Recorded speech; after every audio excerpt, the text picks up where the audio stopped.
Hello everybody, welcome to the ITL. Oh, this week, actually, the beginning of the week started out, not just on a good note really. Actually, Suburban Rider, aka the mayor, he finished up his last episode of the TDD Report, sadly.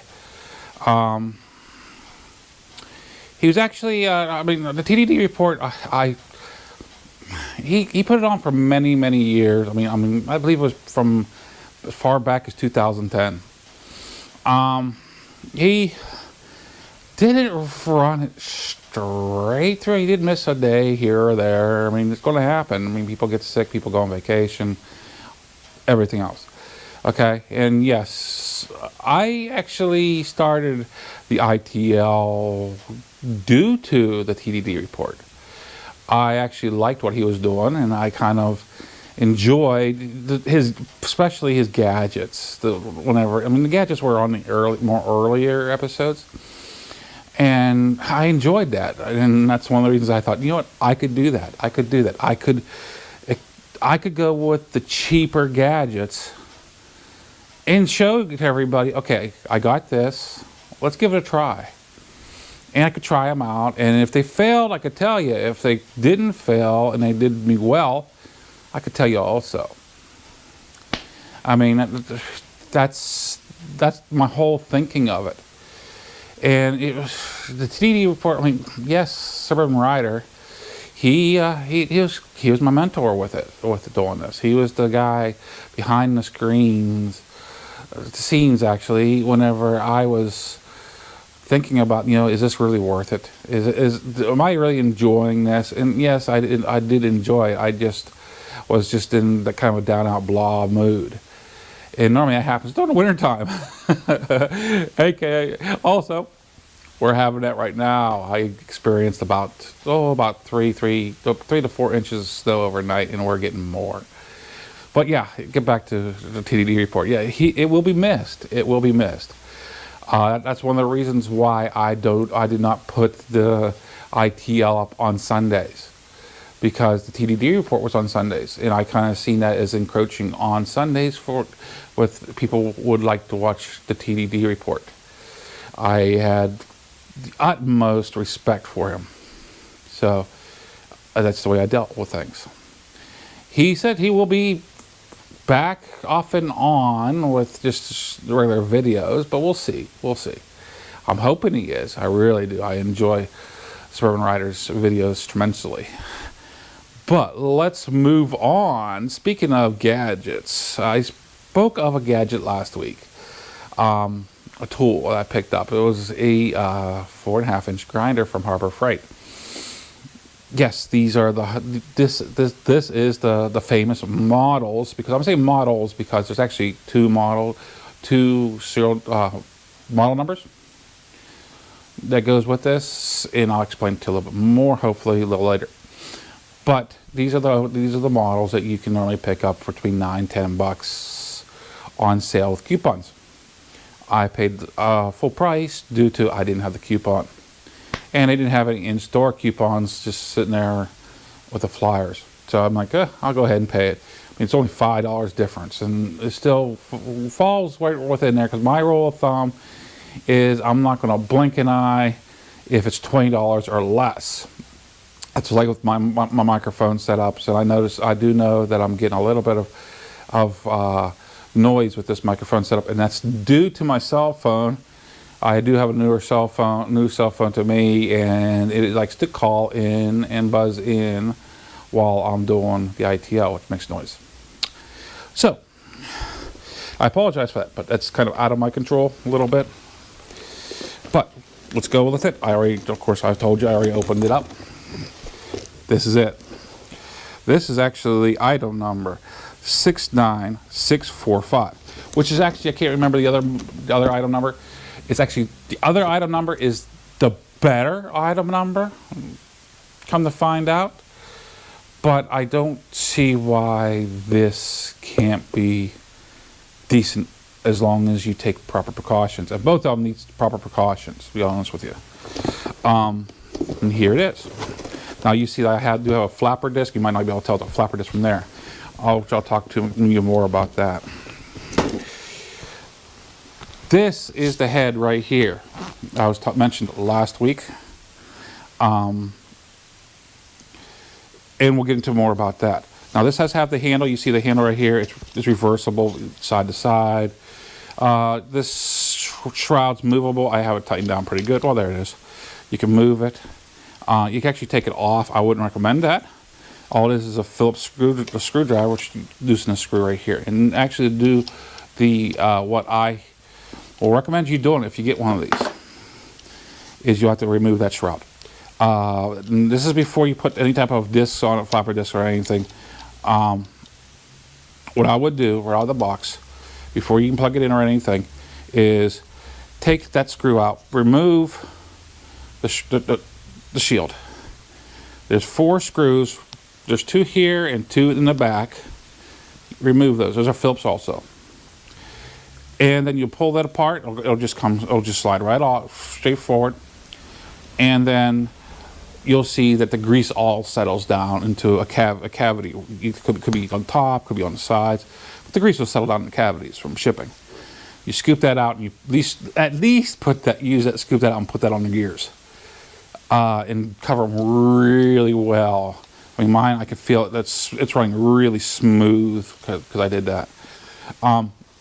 If you have it in your garage, if you have access to it, which I still haven't gone to the store to pick up any, but high temperature wheel bearing grease will do a nice job.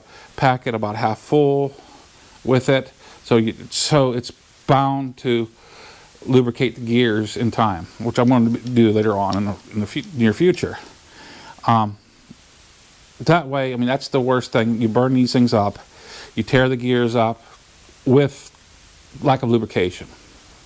Okay, not saying these are strong. I mean, this is only a 4.3 amp grinder. Remember, you're not supposed to, okay, I'm referring to Motor Matt Man's, what his comment was. You're not supposed to, you really shouldn't be cutting through Jeep frames with this. That's kind of pushing it. This is not for industrial use. No, this is for the home do-it-yourselfer that is going to do light duty work. For an example, which you really can't see it in video in a picture, but right here, my feet's actually sitting on the stand, is a pressure washer, an old pressure washer that I found, and the motor is still good on it, but the pump was bad. I'll be removing the pump I removed years ago. The motor I will be removing and tearing it apart, recycling what I can out of it. And I'll be recycling the stand. Well, for me to be able to weld it, to make it custom for the welder, this comes in handy, especially with the flapper disc. So the light work, this will work. For cleaning up welds, this will work. I mean, for cutting light metal, this will work. These get warm, so you stop, put them aside, let them cool off a bit while you're cutting metals and stuff. But they should work. Now, this here, like I said, you can get them for as low as $9, $10. And what I would recommend to you while you're at Harbor Freight, if you're going to get one of these, if you're just starting out, or if you might even need extras of the stuff, the consumables. And I'm talking like the flapper discs, the cutoff wheels, and the grinder wheels, which I have in the box, which you can't see out of. It's out of the view. You get a pack. Oh, it's a variety of pack. I'll put it that way. And it was under $10. And you can get one of these, and it's cheaper to do it that way than it is to buy it singly, because what you get is you get 3 flapper discs, and they're all 3 different grits, and you get two or 3 cutoff wheels, and also 2 grinding discs. So I mean, for that, for $10, and these, I believe these are normally run around, what was it, around $4 or $5 a piece for the flapper wheels alone. I mean, you're making your money you're making your money last year by buying the variety of pack, even if you don't end up using part of it. If you're going to use the flapper discs alone, you made your money out of it. So that was my recommendation. Now, something that Suburban Rider mentioned on the last I.T.L, and I'm really holding back from giving a plug for the TDD Report, just out of habit. But anyway, there's the switch on the side right here. The switch is a two position switch. You push it forward. Okay, it's kind of actually it's a one position switch, but you push it forward, then it'll stay on. But if you hold it down, it'll automatically pop off, turn off for you. But to shut it off whenever you want it shut down, you just push the button and let it go. And it does that. It'll shut down. And Suburban Rider mentioned that he had one, and the switch broke on it. Okay. Fix for that. Now, if you're handy electrically, you could put yourself technically a little flip switch, as long as it holds the right amperage. And I don't have to look at see what the amperage is on for this switch.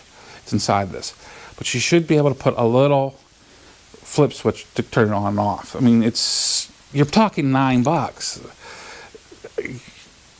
You're not expecting a whole long life out of these. If you get a short period of time, say like a year out of it, you got your $9 out of it. I am expecting to get longer than this out of mine, due to, well, I'm just not normally hard on my tools. I got a lot of work coming out of this though, so this thing might not last me a year. If it doesn't, I'll tell you guys whenever it fails, even if it is my abuse, because I've got a lot of work to do with these that I've been putting off and been wanting done. And actually, building the stand is one.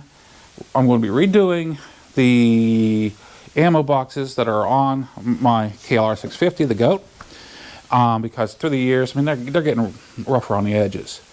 I actually have some old lawn fern chairs that my wife picked up. They weren't that incredibly cheap, but she picked them up, and they needed some work done to those too. These are the old metal lawn chairs from the 40s and the 50s.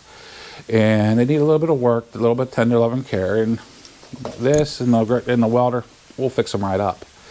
But yeah, I'm not going to be abusing it, hopefully, but I'm going to be using it too. So I mean, I hope this helps somebody out. Let's take a look at the time. Sorry guys. Oh, it's about 13 minutes. That's good enough. This is MuzzleMike. Hoping you all have a great week. Signing out.